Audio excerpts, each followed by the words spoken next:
This is Mayor Kevin Smith. It's January 27th, 2022, and this is I think this is our final budget workshop before we convene in a meeting to adopt a budget for fiscal year 22.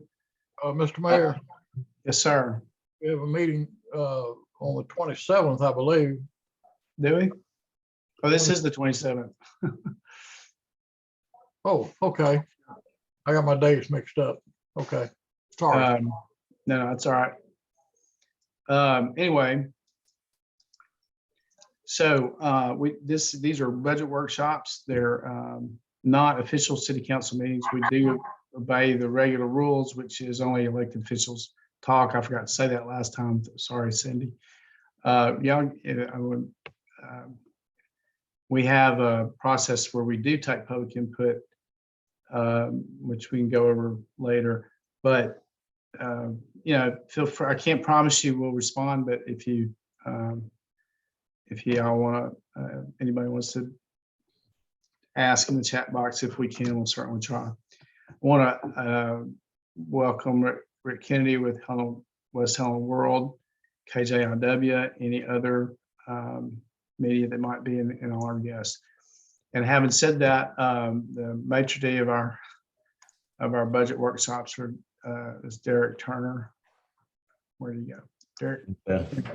So I'm going to recognize you tonight is District Court, and I think we have the Honorable Jason Carter, our judge, also to make a presentation. But Derek, if it's all right with you, I'm going to hand the gavel, so to speak, over to you, and you can introduce Jason if you want. Judge Carter. Okay, so if you want to start with District Court first. Oh, I thought that's what we were doing. I'm sorry. That's right. But yeah, No, we should, since Judge Carter's here. Yeah, that's fine. So to start off with District Court, in the general fund, District Court is basically salaries and wages. And as I've stated before in the other workshops, you've requested or suggested a 4% cost of living adjustment to all city employees. That 4% cost of living adjustment is included in the District Court budget that's within the general fund. Prior to this year, or prior to 2021, the general fund was paying other expenses for the District Court. We were paying copier costs, supplies, copier lease, supplies, vehicle maintenance and repair. And since Ms. Hansberry has been there, I've taken on the responsibility of recording their financial transactions in the District Court cost fund within our accounting software. And so as of December 31st, 2021, the City Council will start to see a financial statement for the District Court cost fund. And we didn't have a budget for them in your initial budget, but I will supply a proposed budget to them for the District Court cost fund for 2022. That budget should be in the neighborhood of $40,000. They had approximately 40, let me look exactly. They had $42,000 in expenditures in 2021. And like I said, those were expenses for copier lease, postage, office supplies, and repair and maintenance expense to the vehicle. And so I'm going to include that. I'm going to submit a budget to the City Council tomorrow that includes those items for the District Court cost fund. But that's basically it for the District Court. Like I said, they have, you requested a 4% cost of living adjustment for District Court employees. And the judge requested a couple of vehicles, and I'm believing that's for the court officers. And my suggestion was that maybe use this, we can budget for those items in the district court cost fund, or we can budget those items in the American Rescue Plan Act funds budget. So I'll let Judge Carter have the floor now, and he can kind of give you a little bit more information about the vehicles that he would like to purchase, and any other items that he would like to discuss with you. Thank you, Mr. Turner. Yes, sir.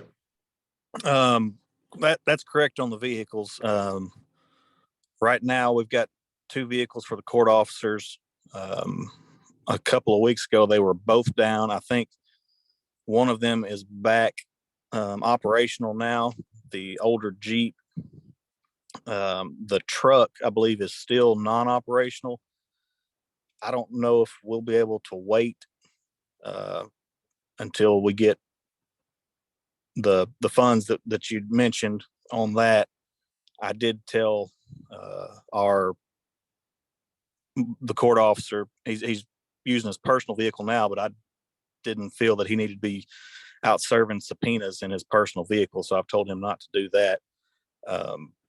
But that's kind of the biggest thing I'm worried about as far as the district court is the vehicles. Like I say, one of them is operational now. The other one is not operational at all. I'm not sure if it's transmission or engine. I think it's transmission, but that was the main thing I wanted to just mention to y'all. The other thing, the mayor knows that we've been in the process of trying to digitize a lot of our records, and at the stage we're at now, we're digitizing our records as we're going, but we still have about 30 or 40 years worth of docket sheets that we're going to try to get completely digitized so that we can get rid of those documents.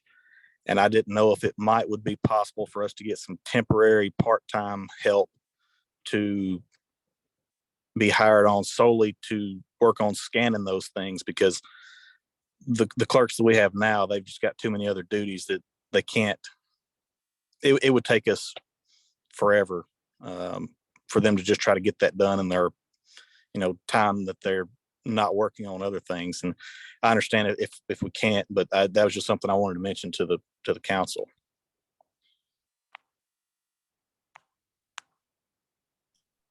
I would like to add also that just responding to what the judge said about digitizing the records, they actually receive funding. It's called a court automation fund, and so they receive money monthly for such a purpose. And I believe last year they received for the court automation fund revenue, it was about $2,000, but close to $3,000 for that fund. And the court cost fund revenue that they received last year was $100,000, a little over $100,000.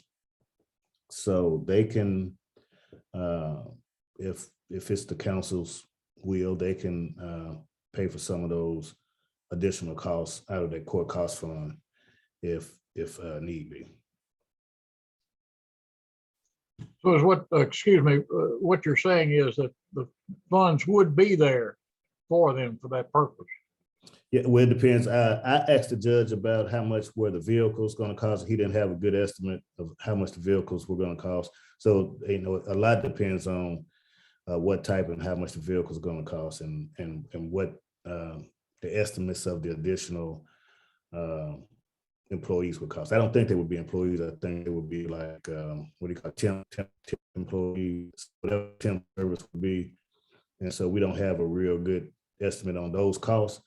But as soon as he can give me those costs, I can give you a better answer if they can be paid for out of the court cost fund.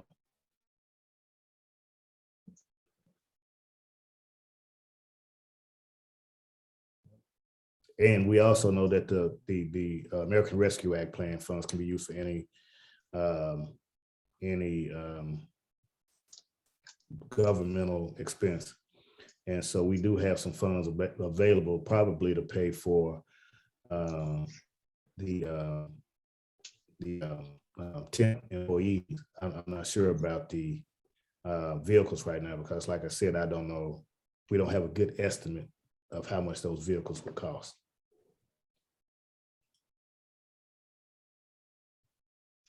I've got a question or two.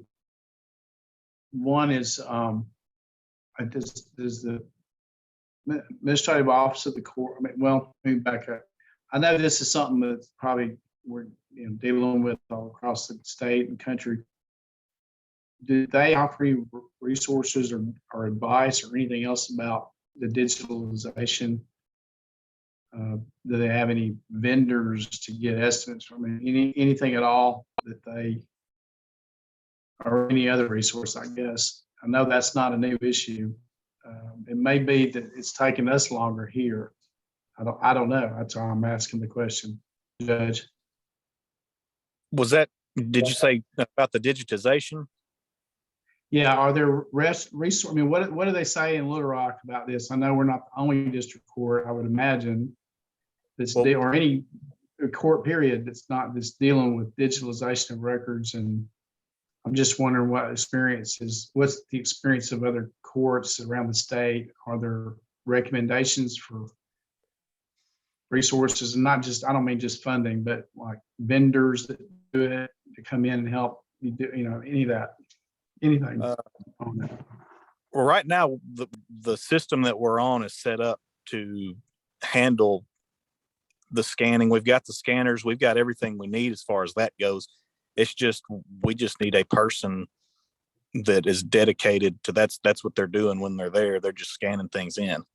Like So they you are. want to add it? Make Just a sure I understand. Okay. Just a temporary part-time person that they can come in, and when they show up, they start scanning things, and that's all they do.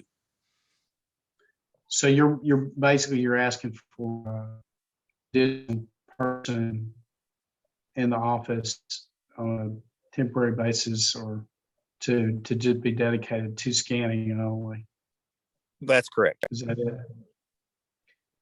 Do we have any kind of estimates on how long it would take them, or should we just? I mean, do you think they could do it on? I'm wondering if they could do it if we hired them on.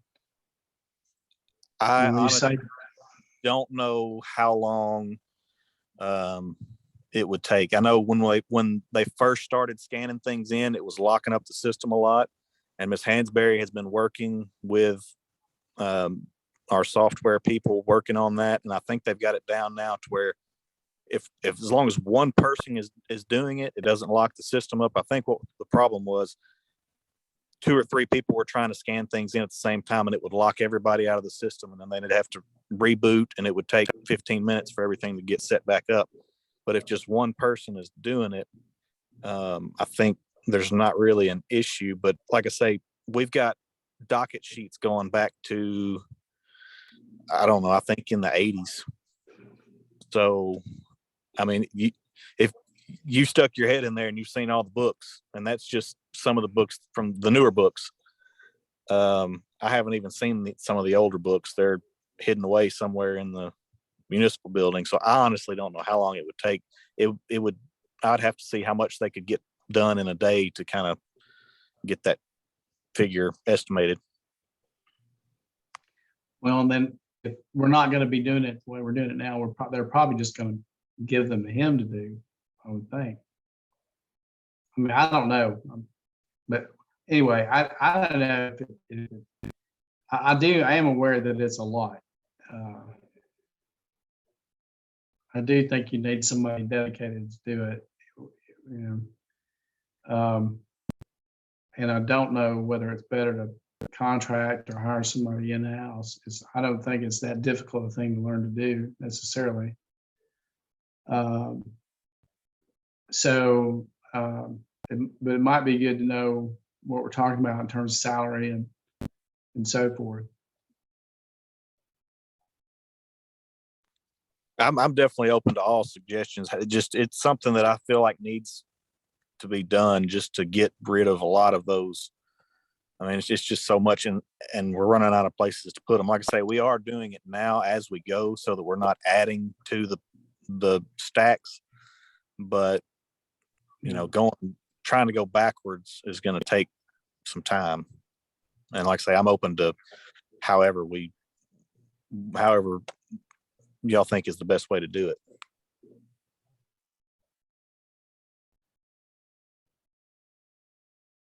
Hey, Judge, I have another question. And again, I usually don't ask questions I already know the answers to, which I think in courtroom they tell you, or law school, don't they tell you don't ask a question you don't already know the answer? But I usually don't do that. I really don't know the answer. After I became mayor, we went back to bail bonds, and I know that they pay a fee, a court fee, some kind of a fee that goes to the city. And I'm wondering, maybe this is for you too, Derek, but how do we account for that? How do we know how much we've collected and where it goes and that kind of thing? Because we didn't start doing that until, I don't know, later in 2019, something like that. But am I not mistaken, they pay a fee on those bonds, that part of which goes to the city. And I think maybe depends on, maybe, I don't know, there's a fee though structure that goes to help the city. I'm just wondering if we collect that data, where it goes, how do we know if we're collecting it or not? Because that would be an additional source of revenue, is what I'm getting at.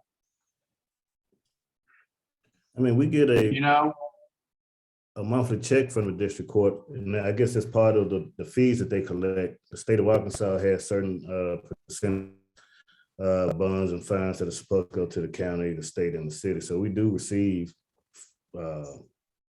payments from the district court, monthly payments from district court. did it? Well, I mean, and we can find out, we can get the answer later. I don't want to spring something on you without, it might take some time to find the answer to, but it should have gone up when we went back to bail bonds. We should have increased revenue from that. We should see some increased revenue from it. Like I said, I don't know the answer. I don't know how we track that to make sure. First of all, I mean, and Judge, you're in the courtroom. I don't know how I mean, maybe most of this is circuit court. I don't know, but how do we account for bail bond fees?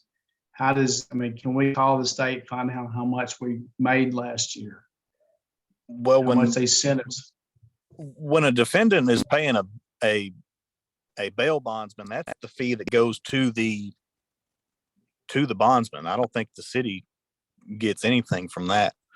They pay I think out of jail, and they come to court, and if they're found guilty, then I order a fine, and they got a fine, then there's court cost, and then there's a jail fee. The city gets a $20 jail fee on every city case that there is. But as far as, if someone's arrested and they pay a bail bondsman to get out of jail, that's a fee that's paid to the bondsman.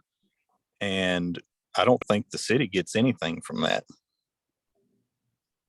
Well, I might be mistaken, but I thought there was state and local fees assessed with that, so the bail bondsman passes it on.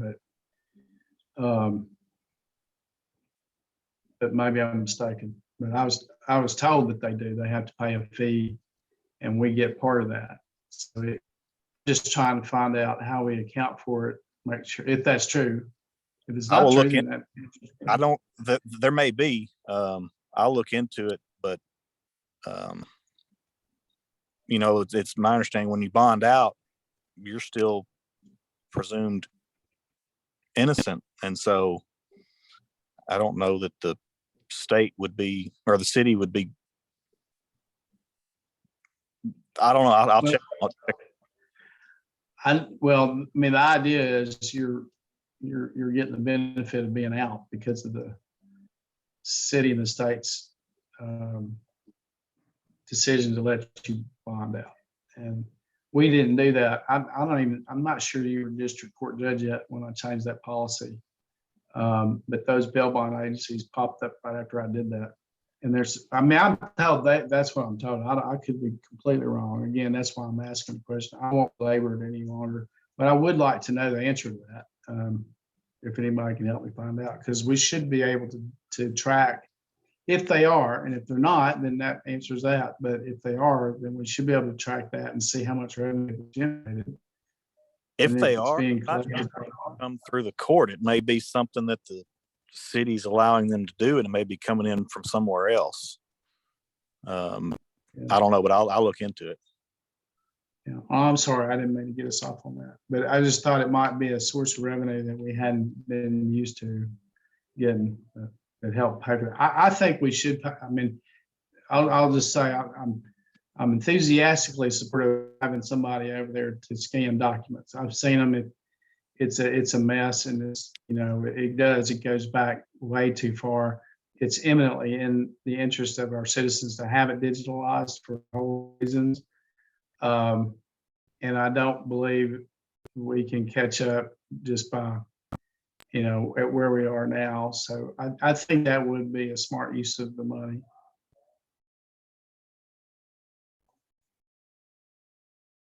That's my 2 cents worth.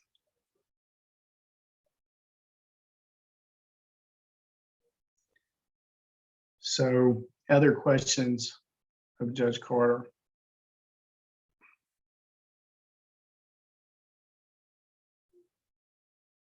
Okay. Well, Judge Carter, let's try to maybe crunch some numbers between now and Tuesday and see if we can't put actual dollar sign and if you get some of that to Mr. Turner before, well, really, what's today?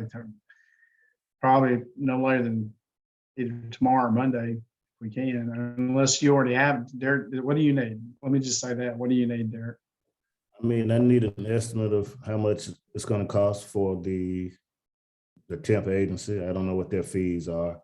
And other than that, just an estimate of the cost of the vehicles that he wants to purchase. I'll do figuring on, a temporary somebody to do the scanning. As far as the vehicles go, it's kind of my understanding it's hard to get vehicles right now. So we'll just kind of have to, I guess, try to get whatever we can get. But I'll get you what we're looking or what I would like to have, and we can just kind of go from there. Judge, do they both have to be out on the roads at the same time? Is it possible to have one that you use to go out in the county and all of that, and another one that's here in town? Are you saying just both of them use one vehicle? To go outside? I mean, are they out doing this both at the same time, or can they take turns with the truck or the vehicle that's good to go out in the country and serve all that warrants and go to Elaine and Marvel and all those things? Are they both out in the field at the same time is the question, or could they share the truck for those duties? I think a lot of times they are out at the same time. If you come in court, sometimes you'll see that we have to continue things a lot because people haven't been served. And a lot of times it's because people are trying to not be served. And so, we're having to go out and try to find some of these people. And I know at times you have to go before business hours or after business hours to try to catch people to get them served for court. And you just never really know exactly. I don't know the particular people that are being served, but a lot of times my court officers do, and they know the best time to try to catch them. And so I don't know that both of them could use one vehicle. Okay. Well, we'll try to help you figure out that part. If you can help us with the on the salary, I don't know if the temp agency's that. I mean, I think that's more of a. I mean, I'm gonna be honest. I think that's not gonna be something a temp agency's gonna do for 3 months. That's a. If you got all that done in a year, that'd be a miracle. If you had somebody doing it full time, especially if you're gonna have them do the stuff that you're generating every day. I don't know if you're going to do that or not, but I mean, I don't know. That's just my opinion. I think you could probably have somebody there doing this for a year or two, and before you got caught up, and you might want to do it. I mean, I don't know. That's kind of why I was asking what other courts are doing, but you might could do it on a contract basis, contract 1099 basis, or you could hire a person full time. I mean, there's, I don't know, but it seems to me like a lot more work than just a temp agency. But I might be wrong. Maybe it's ideal. I do think it would take longer than 3 months. Like I say, I don't know how long it would take, but I don't think it's something that could be done in 3 months. I mean, it's that there's just such a massive amount of documents that are going to have to be scanned in that I just don't see it happening in 3 months. But you also want to make sure it's done correctly because it's incredibly important. Well, that's correct. Ms. Hansberry would be, checking to make sure that the person is whoever we end up getting in there. She would end up having to go back and check and make sure that, it is done like it's supposed to be. But these are things that have to be kept forever. So you have to make sure that we keep, we were actually scanning every single docket sheet from, everyone that we've got. I think there's some that we don't have, probably from back before the cities consolidated that just, never got transferred but we're going to try to scan everything we've got.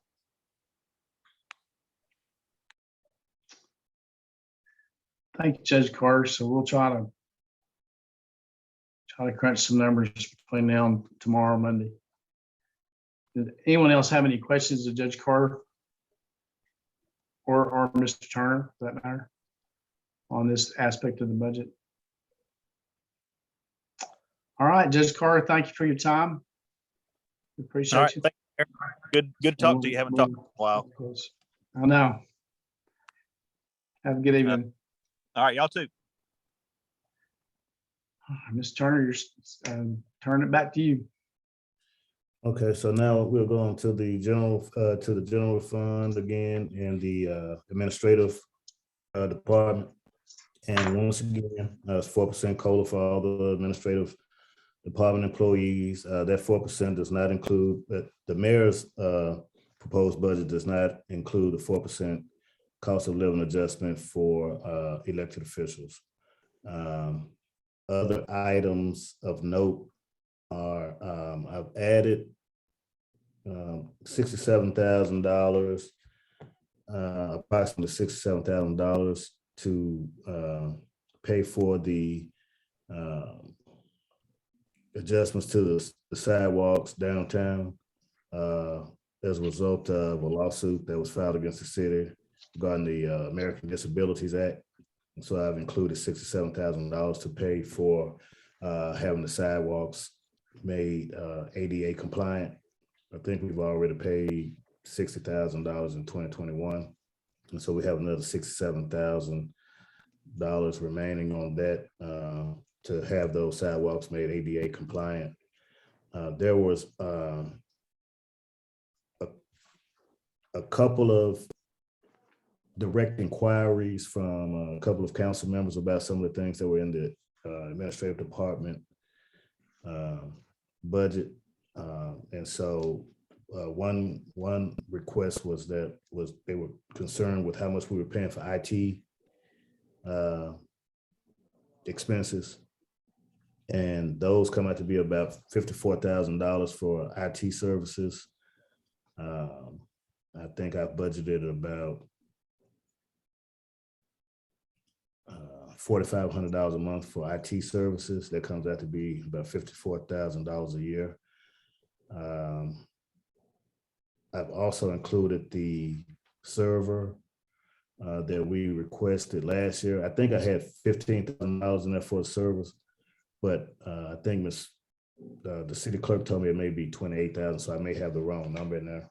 For some reason, I have 15,000. So I have funds in there to pay for service that we need, and we really do need the service. And the city clerk has put that item on the agenda for Tuesday's meeting. There was also a inquiry into some of the mowing that was done in the river park, and I think the levee. And so I noticed that we had about $7,000 and costs to mow the river park and the levee last year. And so I included about $10,800 for those costs in contract labor and the administrative department. And it was also requested about the fishing tournament, our expenses regarding the fishing tournament, catfish tournament. And I have included, there are included $10,000 in advertising and promotions for the Cabalas fishing tournament. Besides those items, the mayor did request a new position that is also included in the budget. And that budget was for Parks and Rec coordinator. I have that in the proposed budget at $45,000. I sent the city council an email with some bullet points of the major items that were in the 2022 budget. I listed that item as a human resources coordinator, but that was not a human resources coordinator. It was a Parks and Rec coordinator. So if you can go look at that email, that information is in there. But we had that position at $45,000 base pay.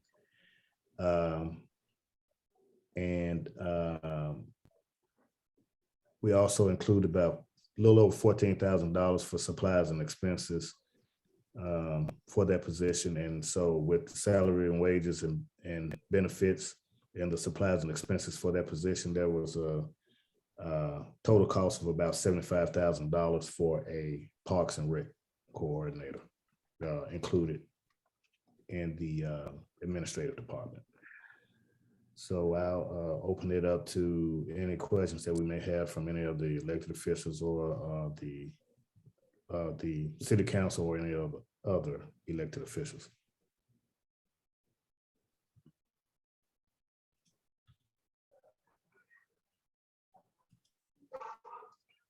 Well, since I'm generally the administrative division, I'll speak and then we'll take questions. The Parks and Recreation Coordinator position I've spoken about before. We have a tremendous number, and we're blessed really with a tremendous number of parks in our community. And at the same time, we have a tremendous need for recreation, even more so than most communities in some ways, because we don't have an abundance of private options, and we're a poor community. So, but at any rate, we haven't had, I'd probably be a surprise to the average citizen to know that we don't have a Parks and Recreation department anymore. We haven't had for some time. We have a grant that opens the public pool when we're not having issues with COVID, but that's the limit to Parks and Recreation for the city of West Helena. And yet we have and have been blessed with some amazing parks. And so what maintenance we do of them comes out of our Public Works Department, which is mostly grass cutting. If you look at our ballparks where I grew up playing ball in North Helena, you know, they haven't been tended to in years and years. We are trying very hard to get the North Helena Armory up to speed. It needs maintenance work. It needs a full-time person really, because of the like it used to have when people could just walk in off the street and play ball. And I mean, I could go on, but we need a coordinator first. I mean, I would go for a whole parks and recreation program department. But I do think we need to start at least with a coordinator, somebody who can help us write the grants, somebody who can help us move toward the parks and recreational program. I firmly believe we need one. Not everybody agrees with me, but I do. I agree with that, and I don't believe I'm alone in that. I hear it all the time, and most people think we've got one. They don't even know we don't have one. So, and some of the outlets that we have in town are tremendously important and do an excellent job. They don't replace municipal parks and recreation program because they're not necessarily accessible to all citizens for a variety of different reasons, not necessarily bad reasons. But if you're out of school, past school age, for example, you're not eligible for some of the recreational programs here. So anyway, that's the reason for that. On our IT, we just got through talking about the need for more IT in the district court. It's no secret that that we are all moving. The whole world is moving more and more online. When I became mayor, our operating systems were already out of compliance with the security standards. It's a very common occurrence, unfortunately, now to be tagged for ransomware. The city of Osceola, the mayor up there was telling me about her situation. It's fairly common, and it's because we leave these ports open and we don't update our operating systems. It's for a lot of reasons. But the IT, we've actually cut costs here because we were spending, probably by the time you looked at all the departments and what they spend, over $100,000 easily on IT, and we weren't even updated on our operating systems, and we had outdated computers. So we have made a lot of changes that have actually saved money and improved services, and we are dramatically better off now than we were a few years ago. And it's been cheaper to do it, not because it's cheap, but because it's cheaper than what we were doing before. So, and then as far as the river park goes and the catfish tournaments, I'll just say that we just recently were recognized as the best new tourism event in the state and branding in the state by Arkansas Parks and Tourism, Arkansas Business Magazine, Arkansas Municipal League, and several others. We were the best in the state. It's a huge opportunity for us, and I know some of our elected officials agree with that. We have really carved out a niche in something that is a very fast-growing industry. We need jobs. We need industry. These guys and women spend $500 every time they fill up a gas tank on a boat. They spend almost $2,500 a tournament apiece, up to $5,000. That's a lot of money into our town, and we're very lucky that we're so well positioned on the Mississippi River to take advantage of it. And we have a great river park that people before us worked very hard to make sure was available. And but it too has to be maintained, and we want people to be able to enjoy the river both here locally and for these events. It's been a very thing. We hope to build on it. I'll shut up. Anyway, and I'll take any questions you have of me.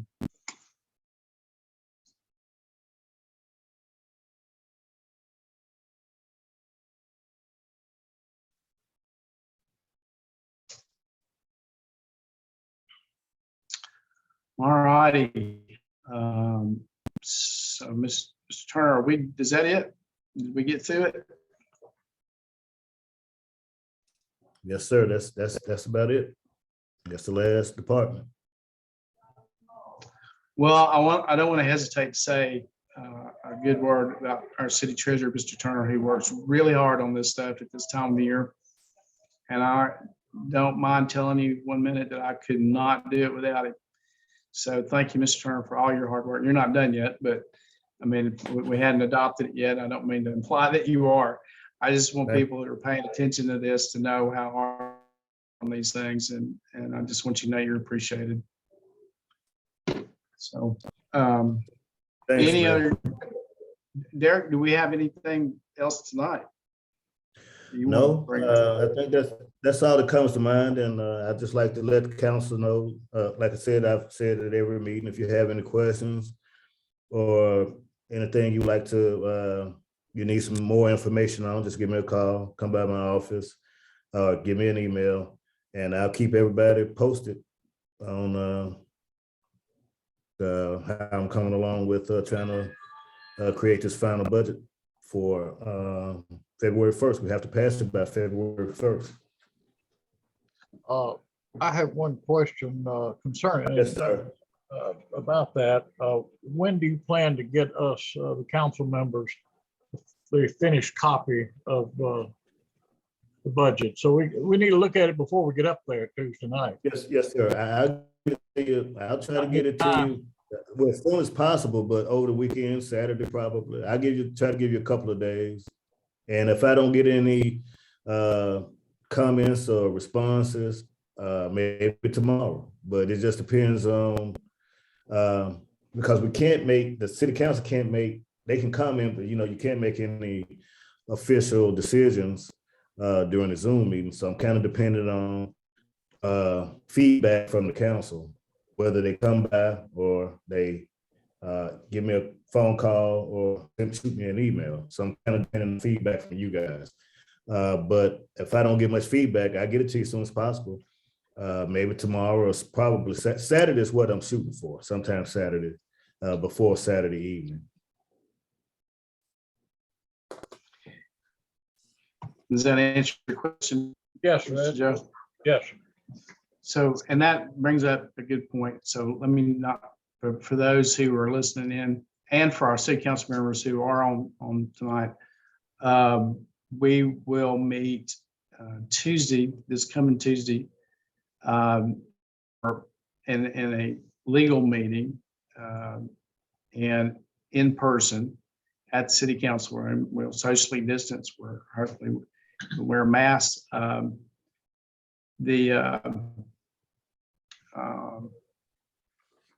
Visitors are not, the public cannot come into the room yet because of COVID, but it will be available on Zoom. And for elected officials and the media will be there in the room. But everybody else can watch by Zoom. We hope you do. It helps keep us all honest, and we appreciate those who do pay attention to what's going on with your city because it's extremely important. Anything I haven't said? So Tuesday at 6 o'clock, right? Here in the city council room, we'll take up the final review of the budget and hopefully pass that in time to meet the state of Arkansas statutory deadline, so that people still have a job and we still pick up trash the next day and we still have police and fire and so forth. Well, but we have a lot to talk about. Yes, sir. I'd like to say my experience has been there may be some minor things in the budget that maybe everyone won't agree on, but we can pass the budget and then go back and change it later after even it's been passed. So it's not a document that can't be changed. It can be changed anytime. That's right. Just state law requires us to pass the annual budget by the end of the year, and it gives a deadline extension to February 1st. And however, that's exactly right. And you've been, how long have you been here, Mr. St. Columbia? A long time. Since your mother was mayor. Right. Yeah. So yeah, I mean, that's kind of what we do. A lot of what we do throughout the year is revise and appropriate and approve expenditures and so forth. So yeah, that's right. It can be changed. We do have to adopt it by laws to operate, but it can certainly be changed throughout the year. That's exactly right. Thank you for helping me explain the process. All right. Anything else, Mr. Turner, or anybody else? Okay, No, thank sir. y'all very much. Thank you again, Mr. Turner. Thank all of you No problem. who attended and participated. And No we'll, problem. otherwise we'll, and again, Mr. Turner and I are going to be, we'll be working on revisions between now and Tuesday or Tuesday morning, or maybe even up to the meeting. So Yeah, we'll review this Tuesday night. There won't be any secrets or anything. These are Yes, sir. basically suggestions, requests that come in from the council administration in the process of the budget hearings.